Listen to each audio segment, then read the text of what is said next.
3.5 இன்ச்சுக்கு அறுத்துருக்கான் நான் குழந்தை. அவன மாதிரியே தான் சார் இருப்பான், என்ன மாதிரி கூட அவன மாதிரியே தான் இருக்கும். எப்படி மனசு வந்ததுன்னு தெரியல.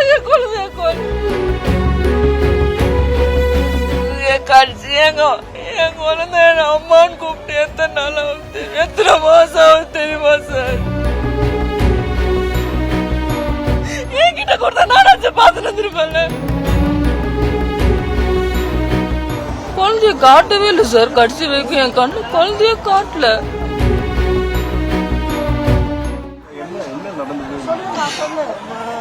கல்யாணம் 7 வருஷம் ஆச்சு. பண்ணதுல இருந்தே குடும்பம் தான், என்ன ஃபுல்லா சித்திரவதை தான். குழந்தைக்காக தான் ஒவ்வொரு நாள் நான் பொறுத்துன்னு இருந்தேன். அவன் கேரக்டர் சரியில்லைன்னு சொல்லிட்டு நான் வெளியே வந்துட்டேன். நான் வேணாம் அப்படின்னு. 1 வருஷம் ஆக போகுது, 1 வருஷம் ஆயிடுச்சு. வெளியே வந்துட்டேன். பாப்பாவை என்கிட்ட தான் இருந்தா. ஸ்கூலுக்கு போகும்போது என்ன பண்ணிட்டாங்க, கூட்டின்னு போயிட்டான் பாப்பாவை. அவங்க அம்மா சேர்ந்து அவங்க அக்கா வீட்டில் வச்சுக்கிட்டாங்க. அவ்வளோதான். ஒவ்வொரு நாளும் டெய்லி நைட் ஆனா வீட்டுக்கிட்ட வந்து ஒரே சண்டை. அந்த ரவுடியை கூட்டின்னு வந்து இந்த ரவுடியை கூட்டின்னு வந்து குழந்தைய காட்டவே இல்லை சார் கடைசி வரைக்கும். என் கண்ணு குழந்தைய காட்டல. நானும் ஒவ்வொரு நாள் போன் பண்ணி கேட்பேன். அட்லீஸ்ட் பாப்பா வாய்ஸ் ஆச்சு நான் கேட்கிறேன், ஒரு வீடியோ கால் ஆச்சு பண்ணுன்னு.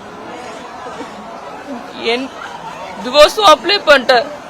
என்னைக்கு குழந்தை உன்கிட்ட வருதோ அன்னைக்கு நானும் பாப்பாவும் செத்துருவோம் அப்படின்னா அதையும் நான் ஆன்ல போட்டேன். சரி பாப்பா நல்லா இருந்தா போதும். இப்படி பண்ணிட்டான்.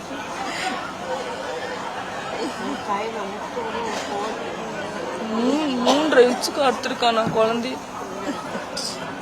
3.5 இன்ச்சு சார்.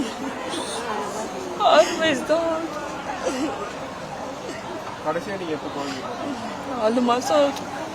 யாரோ மாதிரி 3வது மனுஷன் மாதிரி ஸ்கூல்ல நின்று தூரமா நின்று பார்த்துட்டு வருவேன். எத்தனையோ சான்ஸ் கொடுத்த அந்த குழந்தைக்காக. சரி வாழ்ந்துட்டு போனோம். நைட் ஆனா போட்டு அடிக்கிறது, 2.5 மணி நேரம் 3 மணி நேரம் போட்டு அடிக்கிறது. அப்புறம் வந்து காலில் விழுந்து கெஞ்சி மன்னிப்பு கேட்பான். சரி மன்னிச்சிரு, குழந்தை இருக்காளே வாழ்ந்துட்டு போலாம். நான் வாழ்ந்துட்டு போனேன். அப்புறம் பார்த்தா கேரக்டரே சரியில்லை. எனக்கு அது வேணாம், லைஃபே வேணாம் சொல்லிட்டு குழந்தைய கூட்டின்னு வந்துட்டேன் நானு.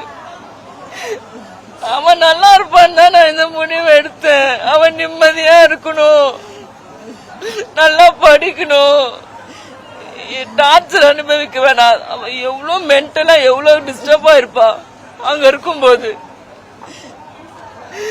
அதனாலதான் நான் முடிவு எடுத்தேன். அவன் வேணாம் சரியில்லை வந்துடலாம் அப்படின்னு. கடைசி என் குழந்தை அம்மான்னு கூப்பிட்டு எத்தனை நாள் ஆகுது, எத்தனை மாசம் ஆகுது தெரியுமா சார்? என் கண்ணில் கூட காட்டல சார். அவன்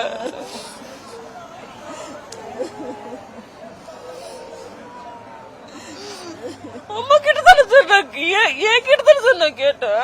குழந்தைய காட்டு, குழந்தைய அட்லீஸ்ட் நீ ஒரு 3 நாள் வச்சுக்கோ, நான் ஒரு 4 நாள்.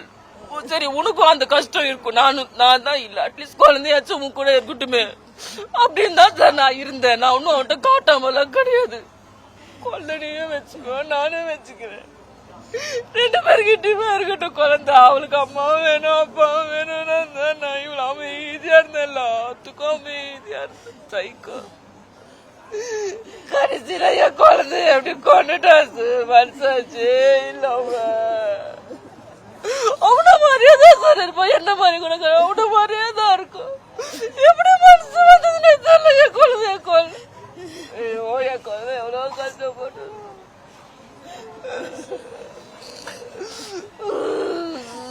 ஈகோ சரி. அம்மா அப்பா அக்கா அம்மா எல்லாரும் இருக்காங்க. நைட் ஆனா வந்து சண்டை போட தெரியுது வீட்டுல. எல்லாருக்குமே தெரியும் எப்படி கத்துவேன். அசிங்கமா நான் தப்பே பண்ணாதவனா. எனக்கு இவ்வளவு பெரிய பனிஷ்மெண்ட். அது காலைல வந்து வீட்டுல வந்து பேசலாம். ஈகோ எப்படி பாருங்க. குழந்தைய கூட நான் தரமாட்டேன். நான் சாவடிச்சிருவேன், ஆனா குழந்தை உங்ககிட்ட இருக்க கூடாது. எப்படி பண்ணிருக்கோம் சார்? நானாச்சு என்கிட்ட கொடுத்தா நானாச்சு பாத்துட்டு வந்துருப்பேன்ல. அவ வருவான் தான் சார் வீடு, அவளுக்கு பிங்க் கலர் ரூம் வேணும் சொல்லிட்டு அவளுக்காக தான் வீடு